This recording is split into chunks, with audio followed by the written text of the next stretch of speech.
السلام علیکم ورحمۃ اللہ وبرکاتہ۔ آج میں آپ کو حضرت ابراہیم علیہ السلام کا واقعہ سنانے جا رہا ہوں۔ حضرت ابراہیم علیہ السلام کے والد کا نام تارخ اور والدہ کا نام مقالی ہے۔ حضرت ابراہیم علیہ السلام کا سلسلہ نسب 9 واسطوں سے حضرت نوح علیہ السلام تک جا پہنچتا ہے۔ حضرت ابراہیم علیہ السلام بابل کے قریب قصبہ کولی میں پیدا ہوئے۔ یہ زمانہ نمرود کا زمانہ تھا اور نمرود پوری دنیا کا بادشاہ تھا۔ اپنی بادشاہت کے غرور میں نمرود خود کو خدا ہونے کا دعویٰ کرتا تھا اور لوگوں کو اپنی ہی عبادت کی طرف بلاتا تھا۔ ایک دن نمرود نے خواب میں دیکھا کہ ایک ستارہ پچھم کی طرف سے نمودار ہوا، جس کی روشنی سے چاند اور سورج کی روشنی ماد پر گئی یا جاتی رہی۔ جب بادشاہ بیدار ہوا تو نجومیوں کو بلایا اور اپنا خواب انہیں سنایا۔ تو نجومیوں نے کہا، ایک لڑکا بادشاہ کی سلطنت میں پیدا ہوگا جو بادشاہ کی سلطنت کو ختم کر دے گا۔ نمرود کو یہ سن کر فکر لاحق ہوئی، لیکن اللہ تعالیٰ کو جو منظور ہوتا ہے وہ ہو کر رہتا ہے۔ نمرود نے بہت ساری تدبیریں کی، لیکن حضرت ابراہیم علیہ السلام اس دنیا میں تشریف لائے، یعنی آپ کی پیدائش ہوئی اور آپ بڑھے پلے اور نمرود کے سپاہیوں کو خبر تک نہ ہوئی۔ آپ کی ولادت یعنی حضرت ابراہیم علیہ السلام کی پیدائش ایک غار کیو کے اندر ہوئی۔ حضرت ابراہیم علیہ السلام نے وہیں پرورش پائی اور 7 برس کی عمر میں جب حضرت ابراہیم علیہ السلام کی والدہ باہر لائیں تو حضرت ابراہیم علیہ السلام نے آسمان، زمین، پیڑ پودے اور پہاڑ دیکھے تو فرمایا، جس طرح مجھے پیدا کرنے والا ایک خدا ہے، اسی طرح ان چیزوں کا بھی پیدا کرنے والا وہی خالق ہے۔ جس دن حضرت ابراہیم علیہ السلام شہر میں تشریف لائے، اسی دن رات کو زہرہ یا مشتری ستارہ پچھم سے چمکتا ہوا دکھائی دیا تو ستارہ کو پوجنے والے سجدے میں گر گئے۔ حضرت ابراہیم علیہ السلام نے فرمایا، یہ ہے میرا رب۔ جب وہ غائب ہو گیا تو حضرت ابراہیم علیہ السلام نے فرمایا، میں ڈوبنے والوں کو رب نہیں مانتا۔ جب رات خوب بڑھی تو 14ویں کا چاند چمکنے لگا۔ لوگوں نے اس کی عبادت شروع کر دی۔ جب وہ بھی ڈھل گیا تو حضرت ابراہیم علیہ السلام نے فرمایا، اگر میرا رب مجھے ہدایت نہ فرماتا تو میں بھی بھٹکے ہوئے لوگوں میں ہوتا۔ پھر جب صبح کو سورج چمکا تو سورج کے عبادت کرنے والے سجدے میں گر پڑے۔ جب سورج بھی غروب ہونے لگا تو حضرت ابراہیم علیہ السلام نے فرمایا، اے میری قوم، میں بیزار ہوں یعنی الگ ہوں اس سے جس کو تم شریک کرتے ہو، یا میں تو خدا کی طرف متوجہ ہوں، اس خدا کی طرف جس نے زمین آسمان بنائے، اور میں اللہ کو ایک مانتا ہوں اور میں شرک کرنے والوں میں سے نہیں ہوں۔ ایک دن حضرت ابراہیم علیہ السلام کا چچا آزر حضرت ابراہیم کو نمرود کے دربار میں لے گیا۔ نمرود نہایت کالا اور بدصورت تھا اور اس وقت تخت پر بیٹھا ہوا تھا، اور اس کے ارد گرد جو ہے آس پاس نہایت حسین و جمیل غلام اور باندیاں ہاتھ باندھے تخت کے پاس کھڑے تھے۔ حضرت ابراہیم علیہ السلام نے اپنے چچا آزر سے کہا، یہ کون لوگ ہیں جو تخت کے پاس کھڑے ہیں، اور یہ تخت پر جو بیٹھا ہے وہ کون ہے؟ تو آزر نے کہا، جو تخت پر بیٹھا ہے وہی تو خدا ہے، اور ادھر ادھر جو سب لوگ ہیں وہ اس کی مخلوق ہے۔ حضرت ابراہیم علیہ السلام نے فرمایا، خدا نے اپنی مخلوق کو اپنے آپ سے بہتر بنائی؟ ارے ہونا تو یہ چاہیے تھا کہ خدا اپنی مخلوق سے خود بہتر ہوتا، لیکن اس بات کا جواب آزر کے پاس نہیں تھا۔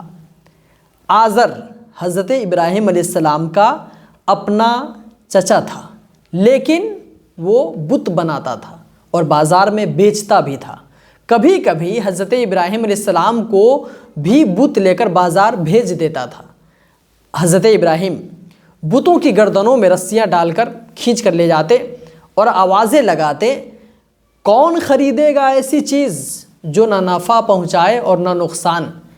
اس آواز کو سن کر کوئی بھی آپ سے نہیں خریدتا تھا۔ کبھی آپ ان بتوں کو دریا کے کنارے لے جاتے اور پانی میں ڈوبو کر کہتے پانی پی لو۔ ایک دن آپ کے پاس اس طریقے کی خبر جو آپ کر رہے تھے یہ خبر آزر کو ہو گئی۔ اسی دن سے آزر نے آپ کو بت دینا روک دیا اور بند کر دیا۔ حضرت ابراہیم علیہ السلام نے آزر سے کہا، تم یہ بت کیوں بناتے ہو اور ان کو معبود کیوں ٹھہراتے ہو؟ میں تمہیں اور تمہاری قوم کو کھلی گمراہی میں دیکھ رہا ہوں۔ اب ایک واقعہ سماعت کیجیے۔ ایک دن آپ نے سب لوگوں کو جمع کر کے بتوں کے بارے میں ایک ڈیبیٹ یعنی مناظرہ کیا۔ سب لوگوں نے کہا، یہ بتاؤ تم کس کو پوجتے ہو؟ آپ نے فرمایا، میں اپنے خدا کی عبادت کرتا ہوں۔ بولے، کیا نمرود کو خدا نہیں مانتے ہو؟ فرمایا، میں اس کو خدا مانتا ہوں جس نے نمرود کو اور تمام مخلوق کو، کریشن کو پیدا فرمایا۔ پھر حضرت ابراہیم علیہ السلام نے فرمایا، یہ کیا ہے جن کے تم مجاور بن بیٹھے ہو اور کہتے ہو؟ ان مشرکوں کا ایک بت خانہ بھی تھا، اس میں 90 بت تھے، کوئی سونے کا، کوئی چاندی کا، بعض لکڑی اور پتھر کے تھے۔ ان میں ایک بہت بڑا بت سونے کا تھا جس کے گلے میں جواہرات کے ہار لٹک رہے تھے۔ سب نے کہا، ہمارے باپ دادا ان کو پوجتے یا عبادت کرتے آئے ہیں، اس لیے ہم بھی ان کی عبادت کرتے ہیں۔ حضرت ابراہیم علیہ السلام نے فرمایا، تم اور تمہارے بڑے سب کھلی گمراہی میں تھے۔ بولے تم یوں ہی ہنسی مذاق کی باتیں کر رہے ہو؟ کوئی سچی بات کیا تمہارے پاس ہے؟ حضرت ابراہیم علیہ السلام نے فرمایا، میں مذاق نہیں کر رہا، واقعی میں گواہی دیتا ہوں کہ ہمارا تمہارا پروردگار وہ ہے جس نے زمین آسمان بنائے اور ان تصویروں کو پیدا کیا۔ نمرود کی قوم نے ایک دن عید کا مقرر کر رکھا تھا۔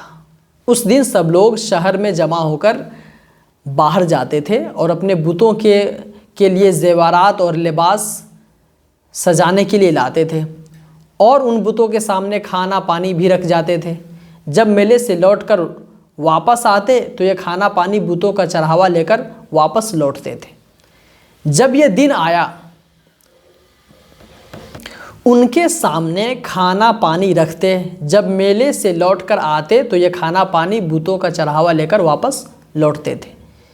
جب یہ دن آیا سال کا، تو حضرت ابراہیم علیہ السلام کا جو چچا ہیں آزر، انہوں نے کہا، چلیے۔ آپ نے آسمان کی طرف دیکھا اور فرمایا، میں بیمار ہوں، نہیں جا سکتا۔ سب لوگ چلے گئے تو حضرت ابراہیم علیہ السلام بت خانے میں گئے اور ایک کلہاڑی لے کر ایک طرف سے سب کو توڑتے چلے گئے، لیکن جو سب سے بڑے تھے ان کو آپ نے چھوڑ دیا اور کلہاڑی اسی کے گلے میں لٹکا دی۔ جب لوگ واپس بت خانہ میں آئے تو دیکھا کہ سارے ان کے جو بت ہیں وہ ٹوٹے پھوٹے پڑے ہیں، تو وہ لوگ بولے، ہمارے معبودوں کے ساتھ یہ کس نے ایسا کیا؟ کچھ لوگ بولے، معلوم ہوتا ہے کہ یہ ابراہیم نے کیا ہے، اس لیے کہ وہی ہمارے معبودوں کو برا بھلا کہتا ہے۔ لہٰذا سب لوگ حضرت ابراہیم علیہ السلام کو پکڑ کر نمرود کے دربار میں لے گئے۔ نمرود نے پوچھا، اے ابراہیم، تم نے ہمارے معبودوں کے ساتھ ایسا کیوں کیا؟ آپ نے فرمایا، اسی بڑے بت نے کیا ہوگا، اسی سے پوچھ لو، یہ بولتے ہوں تو۔ لوگوں نے آپ کی بات سن کر دل میں سوچا اور آپس میں بولے، تم ہی نا انصافی کرتے ہو کہ ایسے کو پوجتے ہو جو نہ بول سکے اور نہ دیکھ سکے۔ پھر بولے، ابراہیم تم جانتے ہو کہ یہ بت نہیں بولتے؟ تو حضرت ابراہیم علیہ السلام نے فرمایا، پھر اللہ کے علاوہ کسی ایسے کو کیوں عبادت کرتے ہو جو تمہارا کچھ بھی بھلا نہ کر سکے؟ لہٰذا میں تم سے اور تمہارے بتوں سے بیزار ہوں، کیا تمہیں عقل نہیں ہے؟ آخر کار نمرود نے حضرت ابراہیم علیہ السلام کو قید کر دیا۔ پھر ایک دن عام دربار میں بلا کر پوچھا کہ تم نے ہمارے بتوں کو کیوں توڑا؟ بتاؤ تمہارا دعویٰ کیا ہے؟ حضرت ابراہیم علیہ السلام نے فرمایا میرا رب خدا ہے، یعنی اللہ تعالیٰ ہے، جو زندگی اور موت دیتا ہے۔ تو نمرود نے کہا یہ کام تو میں بھی کر سکتا ہوں۔ پھر 2 قیدیوں کو جیل سے بلوایا، ایک کو پھانسی کی سزا ہو چکی تھی اور دوسرے کو رہائی کا پروانہ مل چکا تھا۔ جس کو سزا ہو چکی تھی اسی کو نمرود نے چھوڑ دیا اور جو رہا ہو چکا تھا اسی کو قتل کر دیا، اور نہایت بے باکی سے بولا کہ اے ابراہیم دیکھو یہ کام تو میں بھی کر سکتا ہوں۔ لیکن اس احمق کی سمجھ میں حضرت ابراہیم علیہ السلام کی بات تو آئی نہیں۔ حضرت ابراہیم علیہ السلام نے فرمایا سنو، اللہ تعالیٰ وہ ہے جو روزانہ سورج کو پورب سے نکالتا ہے، تو ایک دن پچھم سے نکال کر دکھا دے۔ یہ بات سن کر نمرود کے ہوش اڑ گئے۔ جب نمرود کو مناظرے میں شکست ہوئی یعنی ہار ہوئی تو نمرود نے اپنی رعایا کو حکم دیا کہ ایک چہار دیواری بناؤ اور اس میں لکڑیاں جمع کرو تاکہ ابراہیم کو اسی میں ڈال دیا جائے اور جلا دیا جائے۔ نمرود کا حکم ملتے ہی 60 گز اونچا پہاڑ کے قریب ایک ایسا مکان بنایا گیا اور سب لوگ لکڑیاں جمع کر کے لانے لگے۔ 1 مہینے تک سب مل کر لکڑیاں جمع کرتے رہے اور پھر اس لکڑی میں آگ لگا دی گئی۔ سارے دن تک آگ جلاتے رہے اور گھی ڈالتے رہے۔ جب اس آگ کی لپٹیں اتنی اونچی ہو گئی کہ جو چڑیا بھی اس کے اوپر سے گزرتا جل کر خاص کستر ہو جاتا۔ اب حیران تھے کہ حضرت ابراہیم علیہ السلام کو کس طرح اس آگ میں ڈالا جائے۔ اسی درمیان شیطان مردود ظاہر ہوا اور گوپھن بنانا سکھایا۔ جب یہ تیار ہو گئی تو آپ کو زنجیریں پہنا کر اس میں بیٹھایا گیا۔ آگ پہاڑ کے ایک طرف تھی اور گوفن پہاڑ پر رکھا گیا۔ جب آپ کو آگ میں ڈالنے کی ساری تیاریاں ان مردودوں نے کر لی تو زمین، آسمان، فرشتے اور جانور، درخت اور پتھر، بلکہ انسان اور جنات کے علاوہ تمام مخلوق نے اللہ تعالیٰ کی بارگاہ میں عرض کی تیرا خلیل کیوں آگ میں ڈالا جا رہا ہے؟ کوئی شخص اس کے علاوہ زمین پر ایسا نہیں ہے جو تیری عبادت کرتا ہو۔ اگر حکم ہو تو ہم ابراہیم کی مدد کریں۔ اللہ تعالیٰ کی طرف سے ارشاد ہوا ابراہیم بلا شبہ میرا خلیل اور دوست ہے، میرے سوا ابراہیم کا کوئی معبود نہیں، تم سب اس کے پاس جاؤ۔ جس کسی سے ابراہیم مدد چاہے وہ اس کی ضرور مدد کرے، ہماری بارگاہ سے پوری اجازت ہے، اور کسی سے مدد نہ چاہے تو ابراہیم کا میں خود مددگار ہوں۔ یہ سن کر پانی کے فرشتے نے حاضر ہو کر عرض کیا ابراہیم اگر حکم ہو تو ایک بادل کے ٹکڑے سے آگ کو میں پانی کر دوں۔ آپ نے فرمایا تم سے کوئی حاجت نہیں، یعنی ضرورت نہیں۔ پھر ہوا کا فرشتہ آیا، اس نے بھی درخواست کی تو اگر آپ حکم دے تو آگ کو میں ہوا کر دوں کہ ساری زمین میں بکھر جائے، لیکن آپ نے بھی ان کو وہی جواب دیا۔ اسی طرح ہر قسم کے فرشتے حضرت ابراہیم علیہ السلام کے پاس آئے اور سب کو آپ نے ایک ہی جواب دیا کہ تم سے کوئی حاجت نہیں۔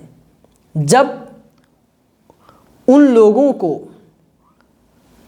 جو آپ کے لیے آگ تیار کی تھی، جب کافر آپ کو آگ میں ڈالنے لگے تو آپ نے پڑھا اے اللہ تیرے سوا کوئی معبود نہیں، تیری ذات پاک ہے، تیرے ہی لیے حمد ہے اور تیرے لیے ہی بادشاہت ہے، تیرا کوئی شریک نہیں۔ پھر کافروں نے آپ کو آگ میں ڈال دیا۔ اللہ تعالیٰ نے آگ سے فرمایا اے آگ تو ابراہیم پر ٹھنڈی اور سلامتی والی ہو جا۔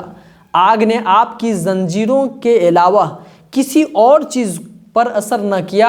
اللہ تعالیٰ کے حکم سے فرشتوں نے حضرت ابراہیم کے بازو تھام کر نہایت آہستہ سے بیٹھا دیا۔ اسی وقت حضرت ابراہیم کے سامنے میٹھے اور ٹھنڈے پانی کا چشمہ جاری ہو گیا اور گلاب و نرگس کے پھول کھل اٹھے، گویا وہ ایک باغیچہ ظاہر ہو گیا ہے۔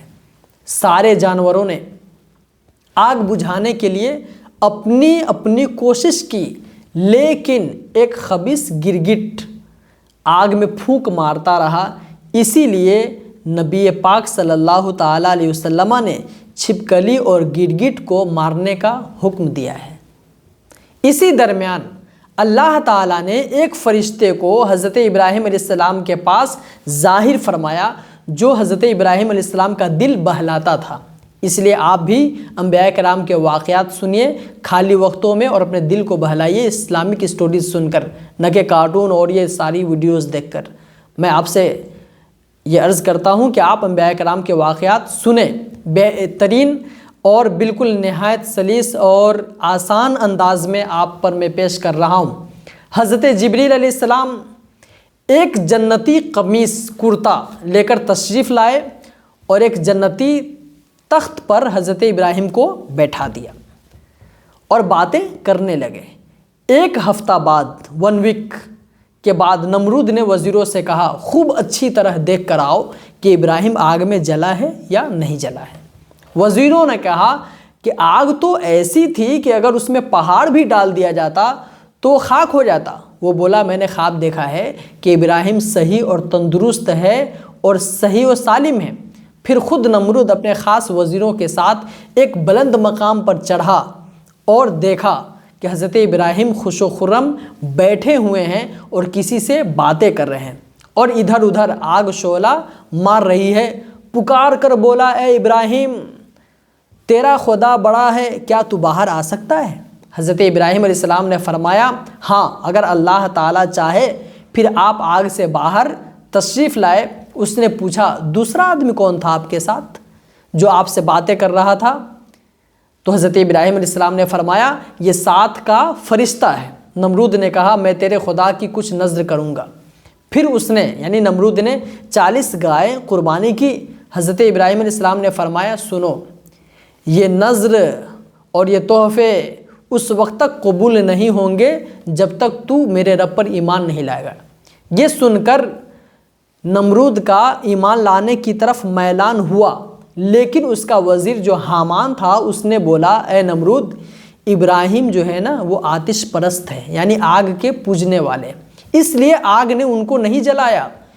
اسی وقت ایک چنگاری نکلی اور حامان پر گری اور حامان جل کر خاک ہو گیا، مگر دل میں ایک بات جو وہ ڈال کر چلا گیا تھا اسے نمرود ایمان نہیں لایا، اور نمرود نے پھر آپ سے کوئی بات نہیں کی۔ حضرت ابراہیم علیہ السلام جب آگ سے صحیح و سالم تشریف لائے تو آپ پر بہت سارے لوگ ایمان لائے۔ ان میں ایک آپ کے بھتیجے حضرت لوط علیہ السلام، یاد رکھیے گا ان کا بھی واقعہ آئے گا اور یہ بھی انبیاء کرام میں شمار ہوتے ہیں۔ حضرت لوط علیہ السلام اور حضرت سارہ بھی ہیں جو آپ کے چچا کی لڑکی تھی، یعنی چچیری بہن ہے اور آپ کی وائف ہے۔